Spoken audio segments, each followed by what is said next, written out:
पहले तो अपना नाम बता दीजिए। मैं अना नसरीन हार्डिया, पति विश्वास हार्डिया।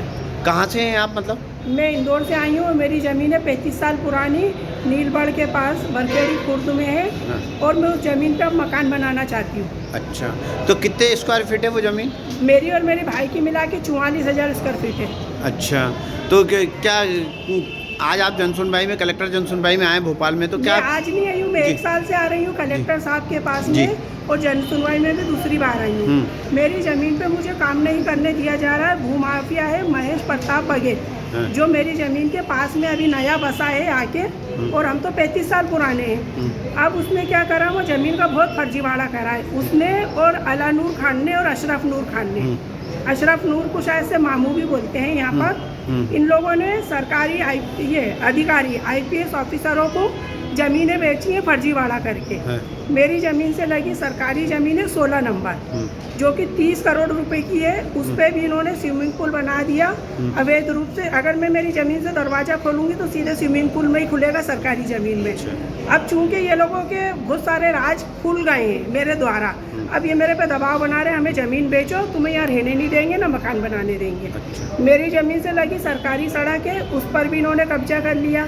महेश प्रताप बघेल का आधा बंगला सरकारी ज़मीन पे बनाए।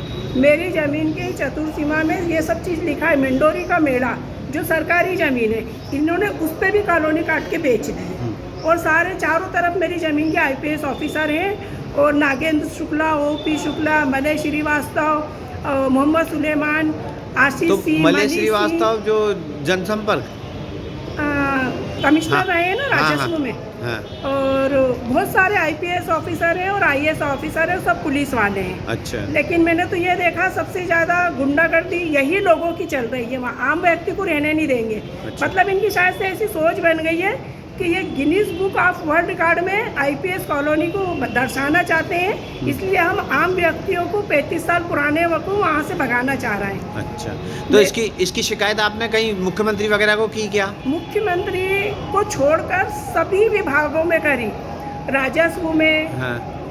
कलेक्टर में, हाँ। जन सुनवाई में, तहसीलदार में, और क्या बोलते हैं थाने में, और कमिश्नर में। और मतलब ऐसा सिर्फ CM सर से भी इसलिए नहीं कर पाई कि CM सर को मैं कंप्लेन करने गई थी 7 फरवरी को, और उसी दिन हरदा में पटाखा फैक्ट्री में ब्लास्ट हो गया था, तो मैं वहाँ नहीं जा पाई। लेकिन उनकी बजाय मैं 7 फरवरी को कलेक्टर साहब को आई थी, सारी स्थिति बताई कि मेरी ज़मीन पे कब्जा करना चाह रहे हैं, और सरकारी ज़मीन पे स्विमिंग पूल बनाया 25 से 30 लाख रुपए का। अच्छा, उसके ऑर्डर हो गए मार्च में तोड़ने के, लेकिन अभी तक वो स्विमिंग पूल नहीं तोड़ा। आज इस स्थिति है कि उसने वापस से स्विमिंग पूल पे लिख दिया ये मेरी निजी ज़मीन है। अच्छा, ज़मीन किसी और की कहीं और खसरे में खरीदता है, फर्जीवाड़ा करके पैसे खिला के दूसरों की ज़मीन पे बैठ जाता है, और फिर बोलता है आप ज़मीन बेचो। फिर लोग घबराते हैं, लेकिन मैं ज़मीन नहीं बेचूंगी। 2 करोड़ का ऑफर करा मेरी ज़मीन का, मैंने कहा मैं 10 करोड़ में भी नहीं बेचूंगी। अच्छा, तो मतलब आप बेचना नहीं चाह रही हो, ये दबाव डाल रहे हैं आप? दबाव डाल रहे हैं, और तरह तरह की झूठी आपत्ति लगा रहे हैं, निराधार।